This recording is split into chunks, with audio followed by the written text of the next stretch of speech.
Good Shabbos and Good Yontif. Tonight is the beginning of Sukkot, which is the third of the pilgrimage holidays, the times that we, in the time of the temple, would make a pilgrimage to Jerusalem. And of course, the first is Pesach, the second is Shavuos, and the third is Sukkot. And I believe that Sukkot holds an important place in how we understand the symbolism of what these three holidays are. On the one hand, we could understand it as they're all agricultural holidays. Pesach, it says, is Chag HaAviv, the holiday of the spring. Shavuos is Chag HaKotzer, the holiday of the harvest. And Sukkot is Chag HaAsav, the holiday of the gathering, when you gathered in the grains after it would be out for the summer and dried out in the fields. On the other hand, we could see this a little bit differently. When I've talked about this other times, I believe that the holiday of Pesach might really be a celebration of the nomadic life of that of the shepherd. Why? Because actually in the springtime was the time when the sheep and goats would give birth, and therefore perhaps it's explained by some that's why we have the Chag HaPesach before Chag HaMatzos, before the holiday of the Matzos, which is 7 days. The day before is when we bring the Karban Pesach, the Paschal Lamb. That Paschal Lamb might be celebrating a nomadic lifestyle. And so too will the eating of matzah and the prohibition against eating bread is because bread was considered a food and a staple for those that live in an agricultural society and have created cities. And matzah, flatbread, is one which is baked by nomads. And therefore we're going back to our nomadic lifestyle. We're saying we're leaving Egypt. We're going back to our past.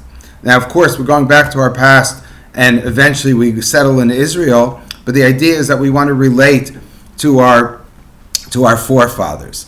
And that might even be one of the offerings that are brought on Pesach is the Omer, which is a barley. And although barley, of course, is grown as an agricultural product, it's also the food for animals. Whereas the next holiday, Shavuos, the Chag HaKotzer, which is the holiday of the harvest, there you bring wheat. And wheat, again, might be more representative of agricultural society, one which is used for bread. And again, you can make matzah out of it also, but specifically on Shavuos, we have a special offering called the Shtei Halechem, 2 loaves of bread, which is not the norm because usually on the altar you only bring matzah except for on Shavuos and for a thanks offering. So there's this sense that we're moving, we're saying, okay, we have our nomadic past, and now we want to establish our agricultural society in Israel and celebrate that as well. And then when you move to Sukkot, it could be that's the sort of the climax when there's a Chag HaAsif, the holiday of the gathering, and therefore what is one of the mitzvahs that we have on Sukkot, as it says in the Torah, L'kachtem lachem b'yom rishon, on the first day of Sukkot, you take a pri eitz hadar, the fruit of a beautiful tree, which we understand to be an esrog, kapos tamarim, which are branches of the palm trees, anaf eitz avos, boughs of a leafy tree, which we understand to be the myrtle, va'arvei nachal, and willows of the brook, from a willow tree or a bush. Usmachnu ufnei Hashem lakechem. You should rejoice before the Lord your God, shivas yamim, for 7 days. So that's clearly a celebration of the harvest and of the fruit and the bounty that we have when we have an agricultural society once we're established in Israel. So it's the climax of the three holidays. Yet, the next sentence says, 2 sentences later it says, Basukas teishvu shivas yamim, in Sukkos or booths you shall dwell for 7 days. And it goes on to explain why, L'man yedu da'aseichem, that the generation should know, Ki basukas hashaftis b'nei Yisrael b'otzios ha'meretz Yisrael, that I had the Jews dwell in Sukkos or booths when I took them out of the land of Egypt. And everyone asks the question, or you should ask the question, that's not what happened. When they took them out of Egypt, they wandered for 40 years in the desert, and the idea of a booth is never mentioned, but rather they dwelled in tents. So what's this idea of booths? And also, this is not a celebration of agricultural society and the land, but rather their travels in the desert. So I think a possible explanation, amongst many, is that, again, we're going back to to leading this nomadic life. When we leave Egypt, we are now saying we want to leave the culture of Egypt, the cities, and revert back to our past, and again reestablish ourselves in Israel in a country where we have cities and farms. But before we do that, we have to get rid of that which we picked up, the culture that we picked up in Egypt.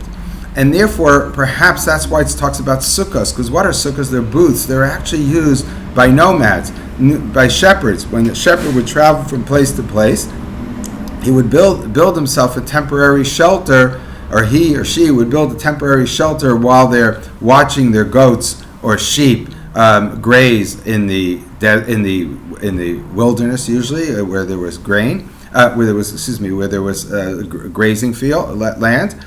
And they would put that up to protect themselves from wild animals at night and from the sun during the day. And that's exactly what a sukkah is and was historically.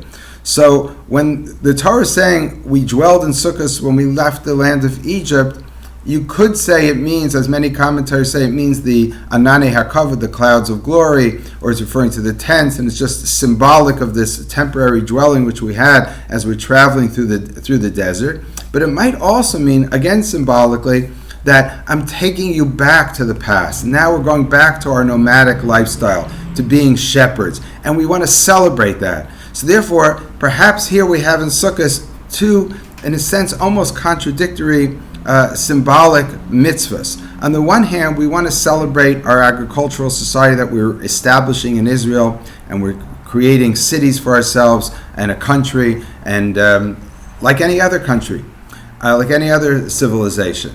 But on the other hand, we don't want to forget our past. And this is a theme I like to always talk about, because that no matter how much we want to go into the future and how much we want to see how we're going to establish ourselves and be like any other nation, we don't want to ruin our connections to the past, and we always want to remember that. And therefore, we're saying that when we're celebrating now that the Chag HaAsif, the gathering, and we're so happy with what we have, we don't want to get to the point where we say, Kochi v'otzim yodi asali asachayil hazeh. Our own strength has made this army, our own strength has made this land, our own strength has made our cities. But rather, we want to remember that we still have that temporary type of living that we had when we were in the desert or when we were shepherds, and we were therefore more reliant on God. So we have to hold both. We have to create this balance within ourselves, that no matter how far we're going into the future, we should not forget our past.